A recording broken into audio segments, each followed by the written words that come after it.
오늘은 교회 밖에서 전교회 수련회를 갖고 있습니다. 오랜만에 교회 학교 친구들과 함께 예배를 드리는데요. 저기에서 흘러나오는 찬양 소리가 우리 가슴을 그냥 뚫죠. 오늘 하늘 뜻펴기는 어린이들 눈높이로 하려고 하는데 제가 그걸 할 수 있을까요? 걱정입니다. 그렇죠? 그래서 먼저 동화 한 편을 준비를 했습니다. 권정생 선생님의 하나님의 눈물이라는 동화책에 나오는 이야기를 하나 들려드리겠습니다. 눈이 노랗고 털빛 노란 토끼 한 마리가 산에서 살고 있었습니다. 이름은 도리였습니다. 그러니까 도리 토끼는 산토끼였던 거죠. 어느 날 도리 토끼가 문득 이런 생각이 들었습니다. 칡랑풀이랑 여러 나물들을 뜯어먹으면 맛이 있는데 내가 그것을 먹어 치워버리면 없어지니까 참 마음이 아프다. 이런 생각이 든 거예요. 어떻게 해야 하죠? 도리토끼는 중얼거리면서 하얀 이슬이 깔린 산등성이 너머로 깡총깡총 뛰어 올라갔습니다. 그런데 뛰다 보니까 고민이 생겼어요. 어떤 고민이냐면 오늘도 내가 먹어야 사는데 지금 난 배고픈데 어떡하지? 하는 생각인 거예요. 도리토끼는 뛰어가던 발걸음을 멈추고 둘레를 살펴봤습니다. 조그마한 아기 소나무 곁에 풀목고풀이 아침 햇살을 맞으면서 앉아 있었습니다. 그래서 도리토끼는 이 풀목고풀에게 살금살금 다가가서 말했습니다. 풀목고풀아, 내가 널 먹어도 되겠니? 풀목고풀은 깜짝 놀랐겠죠. 아무 말도 하지 못했습니다. 그러자 도리토끼가 다시 묻는 겁니다. 널 먹어도 되는가 내가 물어봤어. 어떡하겠니? 이번엔 더 무서웠죠. 풀목고풀은 바들바들 떨면서 아니 갑자기 그렇게 물어보면 난 뭐라고 대답할 수 있겠니? 이번에는 도리토끼가 말문이 막히고 말았습니다. 죽느냐 사느냐 하는 걸 자기 입으로 말할 수 있는 사람이 이 세상에서 몇이나 되겠어? 이렇게 풀목고풀이 말하자 도리토끼는 미안해하면서 정말이구나. 내가 잘못했어. 풀목고풀아. 나도 그냥 먹어버리려니까 안 되겠길래 물어보는 거야. 그러자 풀목고풀이 꼿꼿한 목소리로 말했습니다. 차라리 먹으려면 아무 말 하지 말고 그냥 먹어.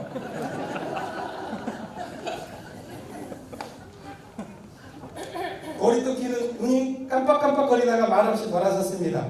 그리고 깡총깡총 뛰어서 저 풀밭 너머로 갔습니다. 앞에는 댕댕이 덩굴이 얽혀 있었는데 잠깐 쳐다보다가 또 말없이 되돌아섰습니다. 속으로 댕댕이도 내가 먹을까 물으면 무서워할 거야. 이런 생각이 든 거죠.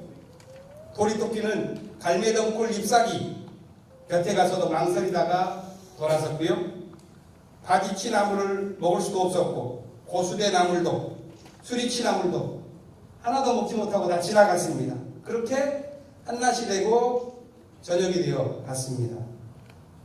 햇님은 서산으로 넘어가고 있었죠. 햇님 아저씨 어떻게 해요? 난 아직까지 아무것도 먹지 못했어요. 왜 아무것도 못 먹었니? 햇님은 눈이 둥그레져서 물었습니다. 도리토끼는 그날 하루 동안 자기가 겪은 일들을 죄다 말해줬어요. 그러자 햇님은 정말로 넌 착한 아이구나. 하지만 먹지 않으면 죽을 텐데 어떡하니? 햇님은 걱정스럽게 말을 했습니다. 차라리 죽는 게 낫겠어요. 괴롭지 않다면 전 죽어도 좋아요. 도리토끼는 귀엽고 눈물을 줄줄 흘리면서 울고 말았습니다. 햇님도 덩달아서 울고 싶어졌고요.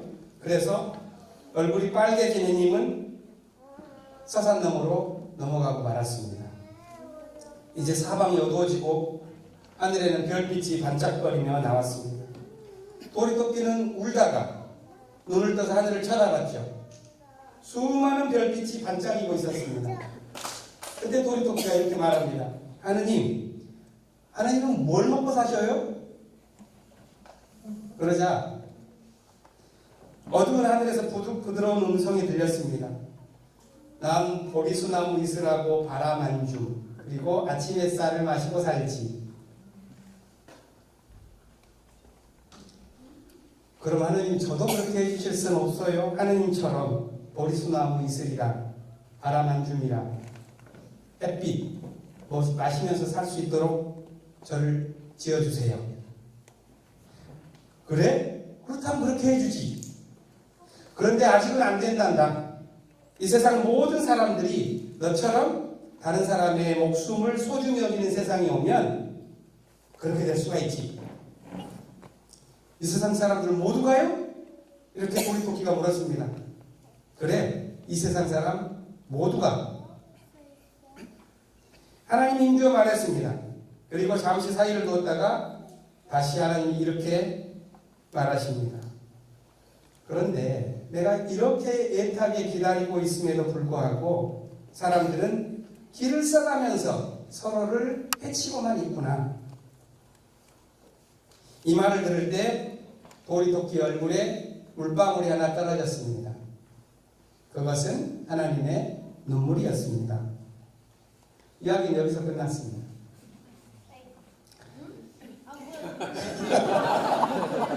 왜 안정현에서 발음을 내가 예상을 했다면 너무 성지자죠. 이야기를 지은 권정생 선생님은 참 소박한 삶을 사신 분이었죠.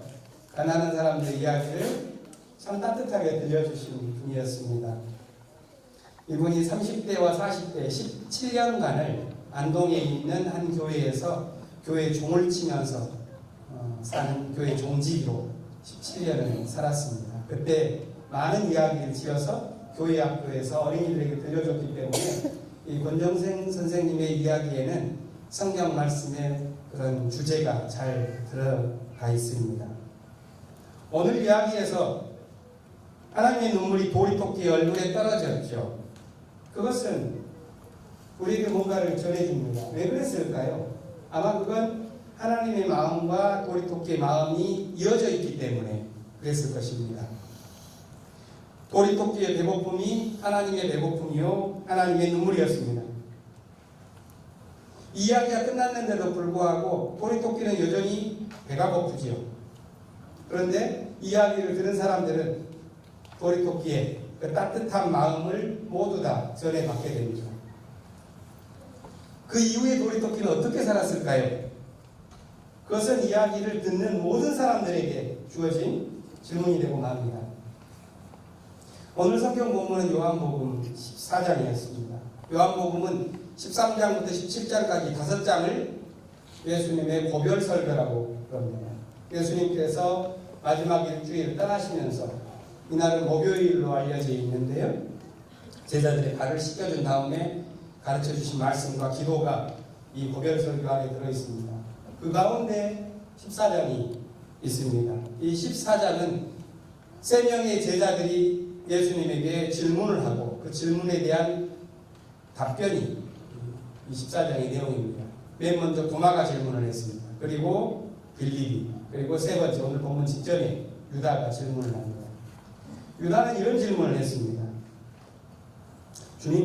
주님께서는 우리에게는 당신을 드러내시는데 왜 이 세상에는 당신을 드러내지 않으십니까? 그 까닭이 무엇입니까? 이렇게 물었습니다. 이 유다의 질문을 다시 한번 생각해 보십시오. 주님께서는 당신을 우리에게 드러내 주십니다. 그러나 세상에는 주님을 드러내지 않으시죠. 그 까닭이 무엇인가요?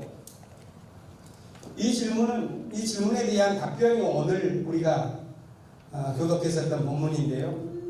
이것은 예수님의 대중연설이 아니라 그 질문에 대한 예수님과 제자의 깊은 관계를 전제로 한 이야기입니다. 이 질문을 아까 이야기했던 권정생 선생님의 이야기로 풀어서 말한다면 이렇습니다. 왜 하나님의 눈물은 세상 모든 사람들에게 생물체에 떨어지지 않고 보리토끼의 얼굴에 떨어졌을까요? 이 질문이에요. 이 질문에 대한 예수님의 답변 가운데 두 구절이 우리 마음속에 다가옵니다. 하나는 23절 말씀입니다. 누구든지 나를 사랑하는 사람은 내 말을 지킬 것이다. 그리하면 내 아버지께서도 그 사람을 사랑할 것이요 내 아버지와 나는 그 사람에게로 가서 그 사람과 함께 살 것이다. 두 번째 본문 이것입니다. 27절입니다. 내 평화를 너희에게 준다. 내가 너희에게 주는 평화는 세상이 주는 것과 같지 않다. 너희는 마음에 근심하지 말고 두려워하지도 말아라. 이 두 개의 답변은 서로 연결되어 있습니다. 예수님을 사랑하여 그분의 말씀을 지키는 사람들의 마음은 하나님과 예수님을 닮게 됩니다. 그러면 그 마음에 이 세상이 주는 것과는 다른 주님이 주신 평화로 가득 차게 됩니다. 이 평화가 있을 때 우리는 이 세상의 모든 근심과 두려움을 이겨냅니다. 이 말씀이 예수님께서 당신을 따라 살아가려고 하는 제자들에게 주신 고별설교에 있는 말씀입니다. 유다는 예수님에게 왜 제자들에게만 당신을 드러냈느냐 이렇게 물었죠. 예수님은 그 답변에 대해서 뭐라고 하시는 건가요? 그러면은 하나님과 하나로 이어져 있는 마음이 아니고서는 그걸 알 수가 없다 하는 겁니다. 우리 안에 주님께서 계신다면 우리는 주님의 평화를 얻게 될 것입니다. 그런데 그 평화가 있다면 정말 근심과 두려움을 이길 수 있게 될까요? 예수님은 오늘 본문에서 근심하지도 말고 두려워하지도 말아라 이렇게 말씀하십니다. 그것이 26절에 나오는 약속 때문입니다. 26절의 내용은 이렇습니다. 아버지께서 내 이름으로 보내실 성령께서 너희에게 모든 것을 가르쳐 주실 것이고 또 내가 너희에게 말한 모든 것을 생각나게 할 것이다. 우리는 향기로운 이웃이 되고자 서로 마음을 모아 신앙 공동체를 이루며 살아갑니다. 먼저 우리 마음 안에 하나님께서 주신 사랑과 평화가 있기를 바랍니다. 우리가 경험하듯이 때로는 우리의 삶에 근심과 두려움이 다가옵니다. 그때 성령께서 우리를 깨우쳐 주셔서 주님의 가르침이 무엇인지를 생각날 수 있도록 해주시기를 빕니다. 하나님의 눈물과 바람, 꿈과 계획, 그것이 우리 공동체 안에 심겨져서 우리에게 자신을 드러낸 주님의 뜻이 바로 우리를 통해서 펼쳐나갈 수 있기를 기원합니다. 잠시 침묵하겠습니다.